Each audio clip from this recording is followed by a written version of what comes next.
Atos capítulo 5, versículo 34. Nós temos usado, e quero encorajar você, dentro das suas possibilidades, a usar também a versão nova Almeida atualizada.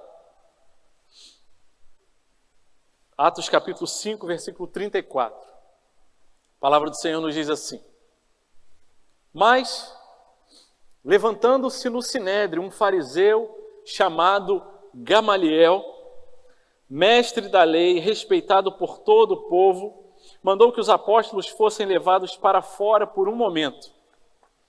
Então disse ao sinédrio: Israelitas, tenham cuidado com o que vão fazer a estes homens, porque algum tempo atrás se levantou Teudas dizendo ser alguém muito importante, ao qual se juntaram cerca de 400 homens. Mas ele foi morto, e todos os que lhe obedeciam se dispersaram e foram reduzidos a nada. Depois desse levantou-se Judas, o Galileu, nos dias do recenseamento, e levou muitos consigo. Também este foi morto, e todos os que lhe obedeciam foram dispersos. Nesse caso de agora, digo a vocês, não façam nada contra esses homens. Deixem que vão embora, porque se este plano ou esta obra vem de Deus, será destruído. Mas, se vem de homens, será destruído, Mas se vem de Deus, vocês não poderão destruí-los e correm o risco de estar lutando contra Deus. E os membros do sinédrio concordaram com Gamaliel. Então chamaram os apóstolos e os açoitaram. E ordenando-lhes que não falassem no nome de Jesus, os soltaram. E eles se retiraram do sinédrio muito alegres, por terem sido considerados dignos de sofrer afrontas por esse nome. E todos os dias, no templo e de casa em casa, não cessavam de ensinar e de pregar que Jesus é o Cristo. Amém. O texto que nós acabamos de ler começa com um conectivo, uma conjunção coordenada adversativa. Mas, apesar do que havia acontecido antes, levantou-se no sinédrio um fariseu chamado Gamaliel. O que tinha acontecido antes? Haviam ali, no meio da igreja, sinais e prodígios. O poder de Deus se manifestava. A palavra de Deus, ela era pregada, exposta. Curas, milagres, maravilhas. Pessoas se arrependiam, eram convertidas pelo Senhor. Vinham ali para Jerusalém afluindo multidões e eram curadas. E até a sombra dos apóstolos operavam curas ali. Deus operava através daqueles apóstolos. Levantou-se então a segunda perseguição.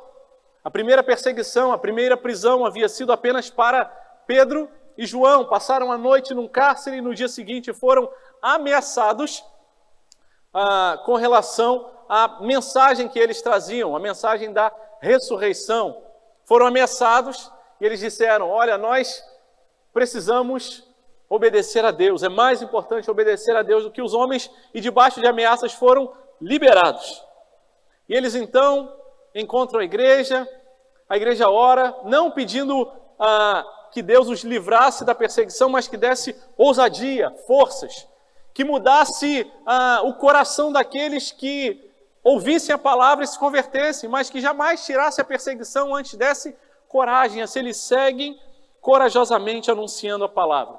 Vem o juízo de Deus ali sobre um casal, Ananias e Safira, que morrem porque tinham mentido contra o Espírito Santo ao não entregar o valor total que eles haviam afirmado que tinham vendido o seu campo.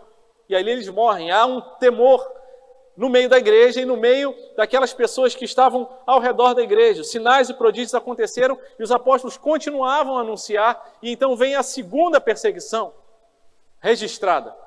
Não mais apenas Pedro e João, mas a todos os apóstolos. Não mais apenas presos num cárcere, mas presos na prisão pública, lugar de criminosos, de pessoas perigosas. E então, à noite, um anjo abre as portas daquela cadeia e eles saem e são encorajados a continuar pregando a palavra de Deus ali naquela praça. Quando as autoridades religiosas, no dia seguinte, tomam ciência e recebem a notícia do que havia acontecido, eles ficam sem entender. Como é que eles saíram? As portas estão trancadas. E então eles chamam os apóstolos novamente e os ameaçam. E Pedro, então, responde ousadamente, juntamente com os apóstolos, dizendo: é mais importante obedecer a Deus do que aos homens. E ele, no poder do Espírito Santo, continua anunciando a mensagem da ressurreição, a necessidade de arrependimento para a remissão dos pecados. O último versículo, exposto na semana passada, diz: eles, porém, ouvindo isso, as autoridades religiosas, se enfureceram e agora eles não queriam mais apenas prendê-los, mas queriam matá-los. E então, apesar disso, levantou-se ali no sinédrio um fariseu chamado Gamaliel, e tal qual os saduceus, aqueles que eram de outro partido religioso, eles também eram muito zelosos da lei. E diz a palavra de Deus que Gamaliel era um mestre da lei. Não apenas zeloso, mas aquele que ensinava. E ele se levanta e diz a palavra de Deus que ele era respeitado por todo o povo.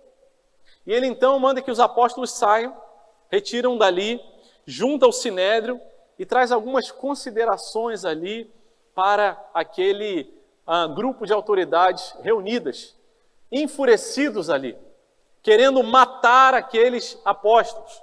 E ele traz uma ponderação de eventos, de coisas que tinham acontecido recentemente ou em alguns anos atrás. Ele fala de um tal de Teudas, que levantou-se dizendo ser alguém muito importante. Se ajuntaram com ele 400 homens, mas depois esse Teudas foi morto. E aquele grupo que o seguia foi disperso. Fala também de um chamado Judas, o Galileu, que na época do recenseamento, de igual forma, levantou-se, anunciando uma mensagem, reuniram-se com ele um grupo de homens, mas quando ele foi morto também se dispersaram. Então Gamaliel pensa: aconteceu com Teudas, aconteceu com Judas, por que não esperarmos para ver o que vai acontecer com esse tal de Jesus, que também foi morto, também anunciou a mensagem, também foi morto, mas esses seus seguidores dizem que ele ressuscitou. E ele diz: cuidado, deixem eles ir embora, não façam nada com os apóstolos, porque se esse plano ou se essa obra vem de homens, ela vai ser destruída, mas se ela vem de Deus, ela vai permanecer e ela vai seguir, e vocês correm um risco, se ela vem de Deus, de vocês estarem se levantando contra Deus e lutando contra Ele. E então, nós vamos ver depois o que aconteceu. Os membros do Sinédrio trazem de volta e concordam com a palavra de Gamaliel, mas em vez deles concordarem integralmente, eles concordam em parte, porque Gamaliel havia falado: não façam nada com os apóstolos. Eles falavam: vamos liberar, mas antes de liberar, vamos açoitá-los. E então os apóstolos são açoitados, novamente eles são ameaçados e eles são liberados, apesar dos vergões nas costas, do sangue escorrendo, da afronta, da vergonha, das chicotadas que levaram. Diz a palavra de Deus, e esse é um dos versículos mais importantes desse texto. E eles, os apóstolos, versículo 41, se retiraram do sinédrio muito alegres, por terem sido considerados dignos de sofrer afrontas por este nome com N maiúsculo, o nome de Jesus. Esse texto mostra para a gente a correta perspectiva a respeito do sofrimento, a correta perspectiva do crente a respeito do sofrimento. Aqueles apóstolos haviam sido presos, haviam sido acusados, ameaçados, açoitados, mas diz a palavra de Deus que eles não saíram dali se maldizendo. A palavra de Deus não diz que eles saíram dali reclamando, murmurando: Deus, o Senhor esqueceu da gente. Deus, o Senhor estava dormindo e cochilando quando nós fomos injustiçados. Não. Eles saíram dali muito alegres. Meus irmãos, que perspectiva é essa que eu quero ter na minha vida? De dizer: Senhor, quando eu for injustiçado, quando eu passar por coisas ruins por causa do Teu nome, eu preciso me alegrar, eu quero me alegrar. Mas, meus irmãos, eu preciso confessar o meu pecado. A minha personalidade, a minha tendência natural é de deprimir, desanimar. É a vontade de jogar a toalha e falar: Deus, não dá, eu desisto. Escolhe outro, coloca outro no meu lugar. Mas os apóstolos vivem aquilo que foi profetizado, proclamado e declarado ali em Atos 1:8. Vocês receberão poder ao descer sobre vós o Espírito Santo e serão minhas testemunhas. Meus irmãos, que poderoso é o testemunho daqueles apóstolos a saírem com as costas sangrando, mas saírem sorrindo, meus irmãos. Não é isso que eu e você vivemos. Porque quando as pessoas fazem justiça com a gente, abandonam a gente, não cumprem o combinado com a gente, são duros demais com a gente, quando a gente sofre, a nossa tendência natural não é se alegrar, mas é possível se alegrar diante dos sofrimentos. Essa é a palavra de Deus que muda a perspectiva do sofrimento do crente. E é para esse texto que eu quero que a gente olhe com cuidado nessa manhã, dizendo: Deus, fala comigo, Deus. Eu tenho me arrastado mês após mês, ano após ano, com essa angústia, Deus. Espírito Santo, vem sobre a minha vida, eu quero me alegrar no meu sofrimento, porque eu sei que me espera uma glória que não pode ser comparada e que coloca em perspectiva o meu sofrimento, que eu olho para ele e falo: Senhor, louvado seja o teu nome, porque o Senhor me dá o privilégio, no teu amor, no teu plano, na tua providência, na tua intenção. O Senhor não estava distraído nem dormindo quando permitiu ou proporcionou o sofrimento na minha vida. É isso que o Senhor quer nos falar nessa manhã, a correta perspectiva do crente a respeito do sofrimento. Algumas considerações prévias. Primeiro, levantou-se ali um homem respeitado, chamado Gamaliel. Ele era um mestre da lei. Ele era um homem considerado pelas pessoas, respeitado. A palavra de Deus diz que aos pés de Gamaliel, o apóstolo Paulo havia sido ensinado como um discípulo. O conhecimento que o apóstolo Paulo teve profundo, significativo a respeito das Escrituras, veio muito em função do que Gamaliel, esse mestre da lei, ensinou para ele. Então esse homem se levanta, no meio daquela confusão, no meio daquele alvoroço, ele fala: calma, a palavra de Deus ensina para a gente, não é sabedoria a gente agir precipitadamente, calma. Deus continua no controle de todas as coisas. Esses apóstolos aí pregam a mensagem de um homem que foi morto e dizem eles que ele ressuscitou e que permanece vivo. Calma. Primeira consideração prévia, antes da gente falar sobre a questão do sofrimento, é: calma. O Senhor continua no controle. O nosso coração, ele fica alvoroçado, porque as coisas, quando saem do nosso controle, na verdade, não é que elas saíram do nosso controle, elas nunca estiveram. A gente é que tinha a ilusão de que elas estavam no nosso controle. A sua vida não está debaixo do seu controle, debaixo do seu domínio. Não está. Então, calma. Lembra disso. Lembra disso. Então, Gamaliel se levanta e chama a razão àqueles homens. Ele toma atitude, retira os apóstolos. Vamos conversar com calma. Calma, gente. Vamos agir sem precipitação. E ele fala: israelitas, tenham cuidado, atenção, para a gente discernir o que está acontecendo. Será que isso é obra de Deus? Será que isso é obra de Satanás? Será que isso é obra dos homens? Calma. O Senhor não perdeu o controle de nada. E ele traz ali 2 exemplos da experiência dele, exemplos interessantes, exemplos válidos, exemplos bons. Ele pega a experiência que ele tinha, ele falou de um tal de Teudas, falou depois do outro Judas, e ele tenta aplicar o mesmo raciocínio, que tem alguma validade, mas que tem que ser lido com muito cuidado, porque ele, no final das contas, chega a uma conclusão que pode ser uma falácia, pode ser não uma conclusão realmente correta e verdadeira. Quando ele diz ali no versículo 38, nesse caso de agora, digo a vocês, não façam nada contra esses homens. Até aí, ok. Mas ele fala, deixem que eles vão embora, porque se este plano ou essa obra vem de Deus, será destruído.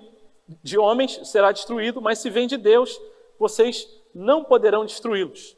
E meus irmãos, esse é um raciocínio que a gente tem que ter cuidado com ele. Porque se a gente pegar esse texto e baseado no que realmente Gamaliel trouxe a linha de raciocínio, esse texto ele precisa ser lido com muito cuidado.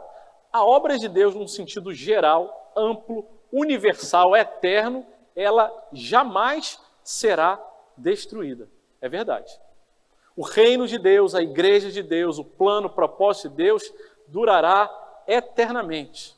E o plano de Deus, ele não pode ser destruído. A obra de Deus não acaba.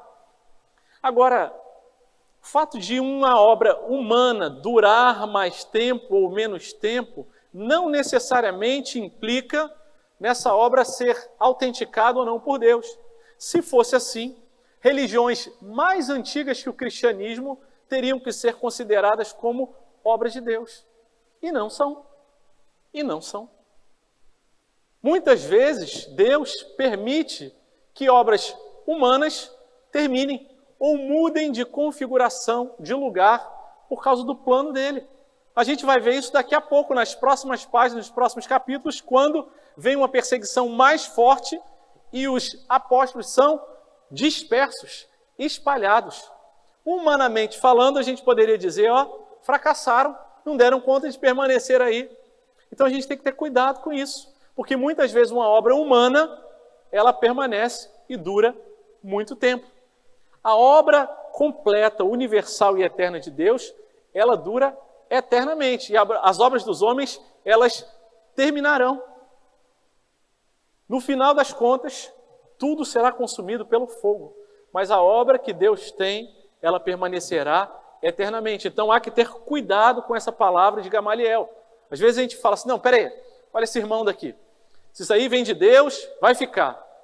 Terminou, é porque não era de Deus. Cuidado com esse julgamento.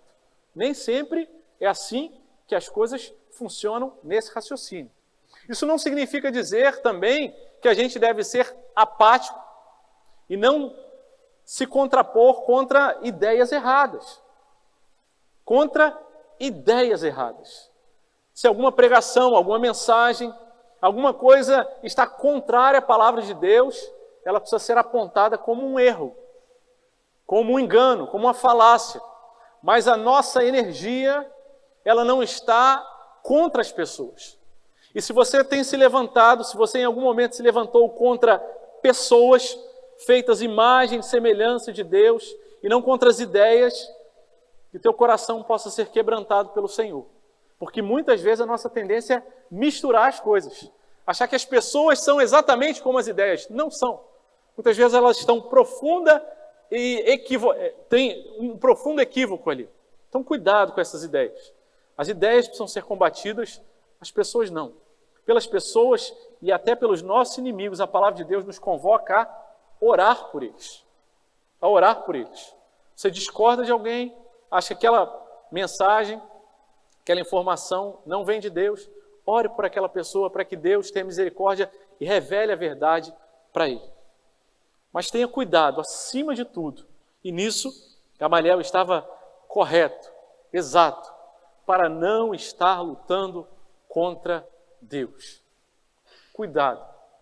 Essa foi a mensagem que Gamaliel trouxe para aqueles apóstolos. Imagino que ao ouvirem isso, aqueles do Sinédrio pensavam, precisamos respeitar. O Sinédrio se curva diante da palavra do mestre da lei, respeitado, considerado Gamaliel. Tá bom, Gamaliel. A gente queria fazer diferente. A gente queria acabar com esse pessoal hoje, matá-los, apedrejá-los, crucificá-los, quem sabe. Depois o destino desses apóstolos acabou sendo muito desses, a maioria deles sendo mortos mesmo. Mas não era o tempo de Deus ainda, deles sofrerem martírio. E então, aquelas autoridades religiosas, diz a palavra de Deus, os membros do Sinédrio concordaram com Gamaliel e chamaram de volta os apóstolos. Gamaliel havia dito, não façam nada com eles. Mas os membros do Sinédrio falaram, vamos obedecer, mas mais ou menos. Vamos fazer uma coisinha assim. Pelo menos 39 chicotadas, que era o que dizia a lei, 40 menos uma, eles vão levar. E é bem possível que tenha sido isso que aconteceram com os apóstolos. Em fila, um por um, ali sendo chicoteados e açoitados. Mas, meus irmãos, o sofrimento dos apóstolos, no poder do Espírito Santo, foi profundo e poderoso testemunho naquela ocasião. Eles tinham uma correta expectativa sobre o sofrimento deles. E esse texto traz para a gente, aqui no versículo 40, então chamaram os apóstolos e eles os açoitaram e ordenando-lhes que não falassem no nome de Jesus, os soltaram. E a primeira perspectiva a respeito do nosso sofrimento, do sofrimento do crente, do sofrimento que eu e você temos passado, é que a nossa fidelidade a Deus não é garantia de livramentos com relação aos nossos sofrimentos.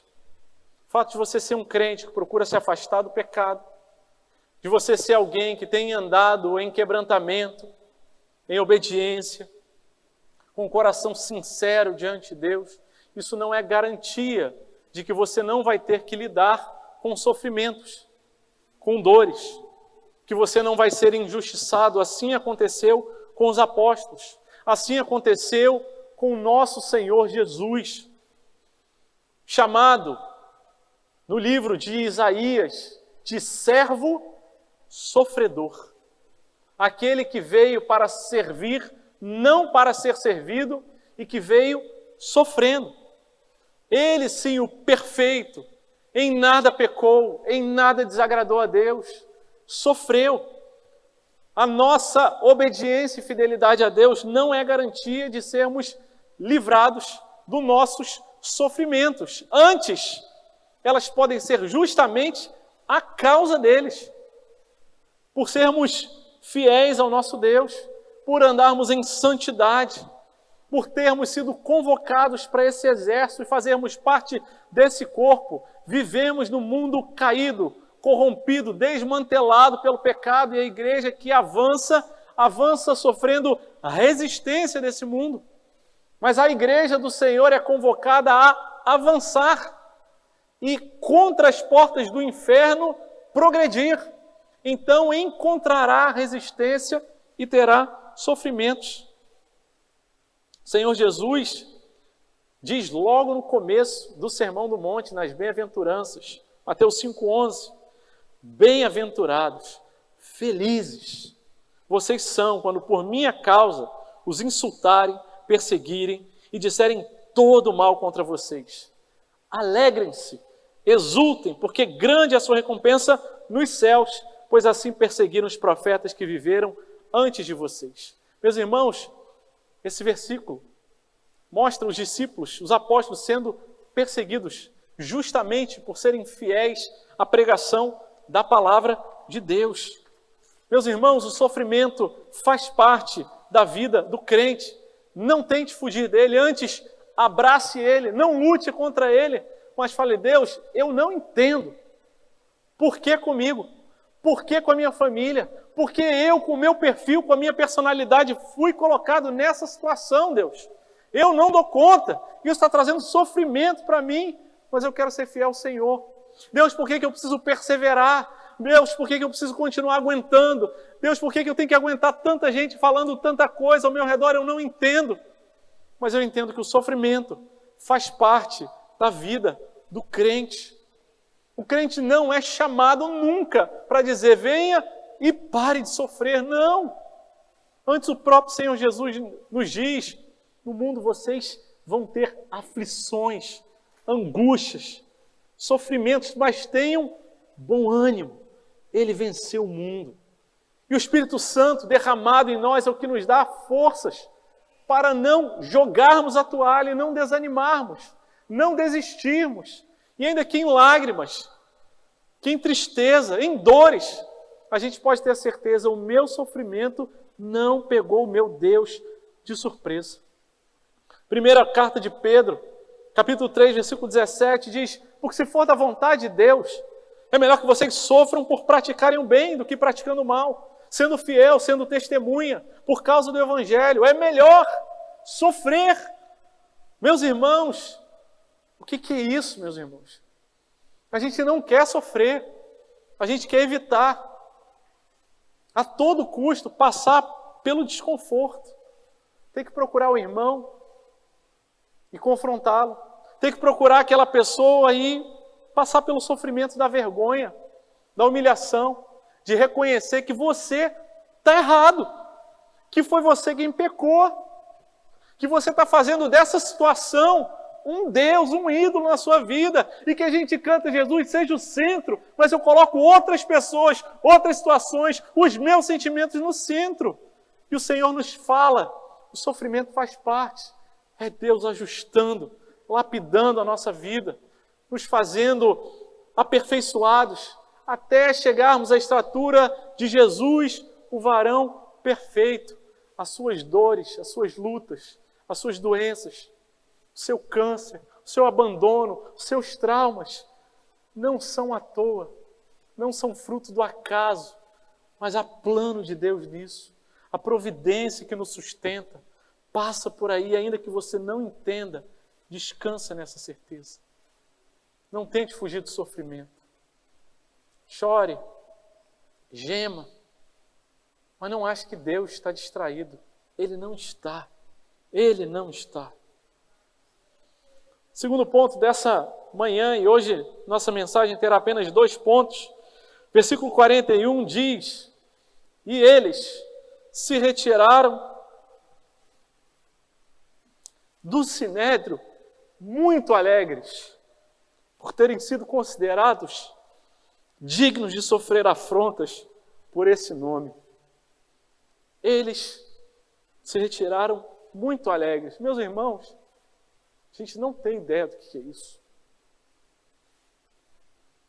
Muito possivelmente eles devem ter levado 39 chicotadas.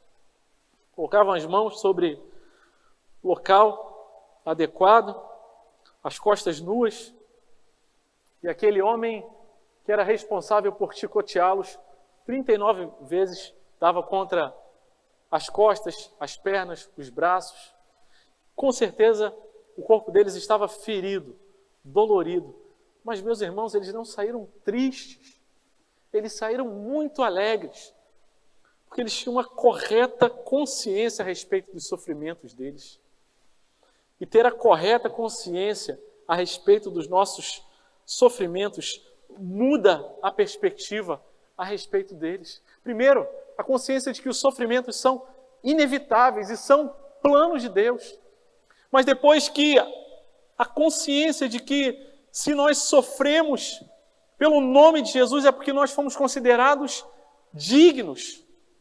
Nós fomos considerados aqueles que o Senhor olhou para a gente e nos deu em Jesus justificação e dignidade, a honra de sofrer por eles. E se a gente não considera isso, se a gente acha, não, isso não é honra, isso é só sofrimento, é que a nossa mente ainda tem uma consciência equivocada, errada, sobre o que é o sofrimento em Jesus.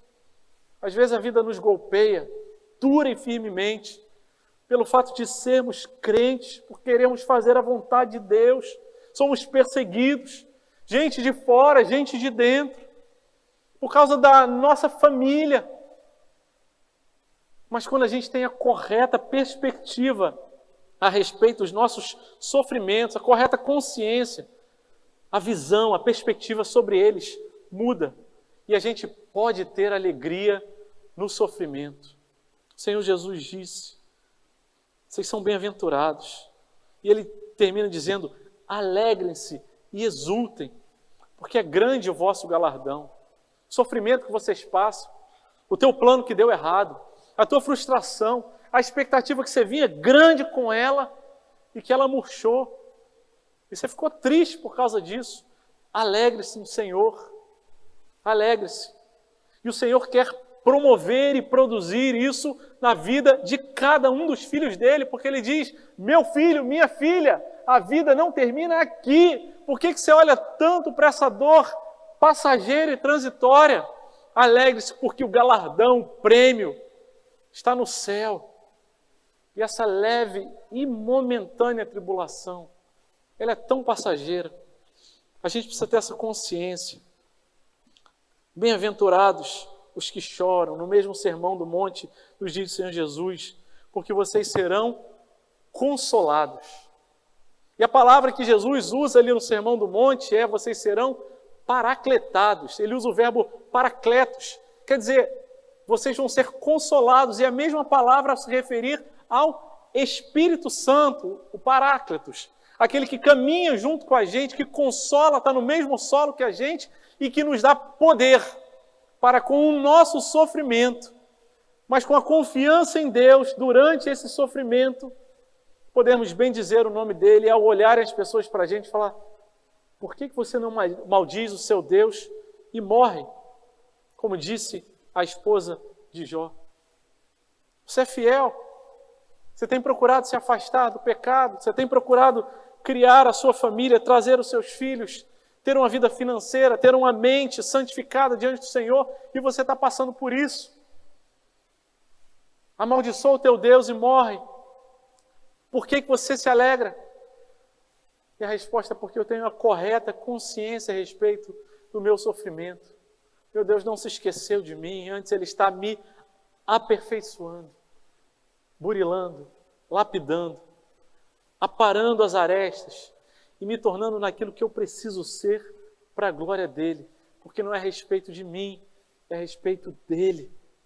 Ele é o centro, não sou eu, não sou eu. Quando os discípulos viram que os samaritanos não queriam recebê-los ali em Lucas capítulo 9, eles falam: Senhor, o Senhor quer que a gente mande fogo do céu para acabar com eles? Jesus fala assim: não, faz isso não. Esse sofrimento, essa rejeição faz parte do plano de Deus. Vá em frente, seja fiel ao Senhor. Lembrem, e um pouco à frente Jesus fala ali no mesmo, no Evangelho: nenhum escravo é maior do que o seu Senhor. Se eles me perseguiram, também vão perseguir você.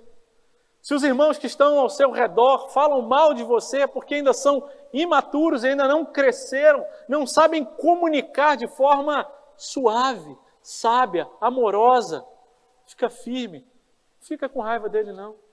Se alegra com a oportunidade que você tem de orar por eles.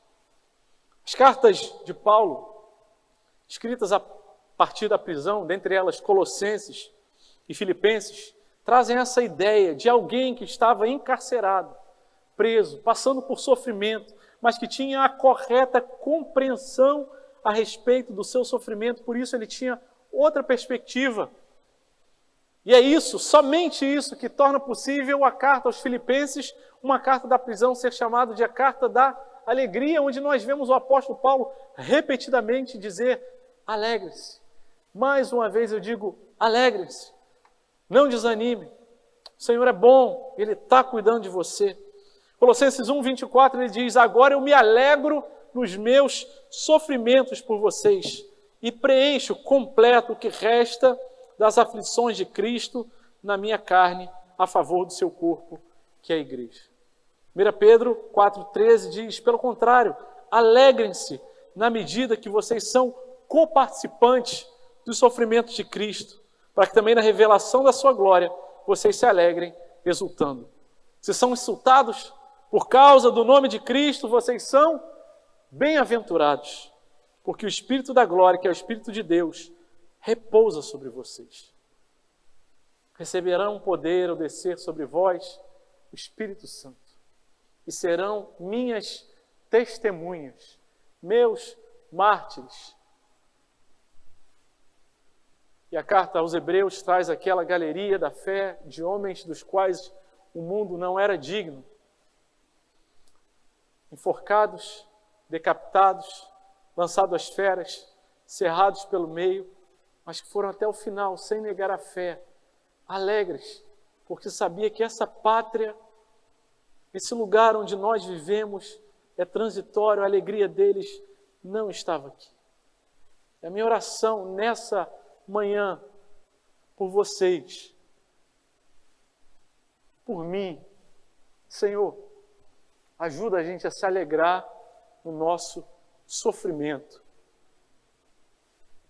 Ajuda a gente a não desperdiçar a nossa insônia, nossa depressão, a injustiça que fizeram com a gente, a doença que eu estou atravessando, o tratamento que tem me causado enjoo, as lágrimas, a forma errada como me trataram. Deus, ajuda-me a não desperdiçar essas coisas, antes a me alegrar no Senhor e somente no Senhor.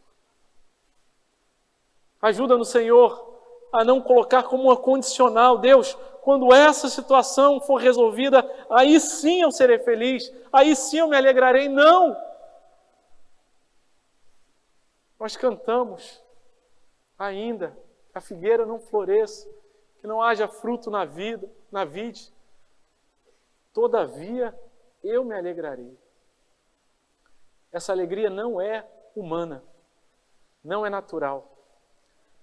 Não adianta você se esforçar para ter essa alegria. É o Espírito Santo que repousa sobre vós, que produzirá ela. Eu louvo a Deus porque tem uma igreja que ora uns pelos outros. Outro dia, numa reunião de oração, às 8 da manhã, alguém falou: pastor, o senhor está muito triste. Precisa se alegrar no Senhor. É desconfortável ouvir essas coisas. Tem razão. Senhor, me perdoa. Estou fazendo da minha tristeza o meu ídolo. Me ajuda, ainda que com lágrimas, me alegrar e seguir firme em Ti. O texto termina no versículo 42 com o resultado dessa correta consciência.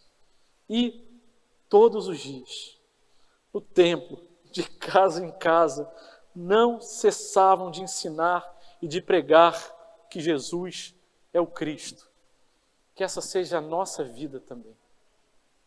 Todo dia, de casa em casa, na sua rotina, no seu dia a dia, no seu trabalho, nos encontros que a gente tem a possibilidade de ter fora do domingo e também no local de reuniões aqui, que sigamos sem cessar, anunciando, ensinando que Jesus é o Cristo, que Ele é o único, que Ele é tudo, que Ele é suficiente, que Ele e nenhuma outra coisa é o motivo da nossa alegria.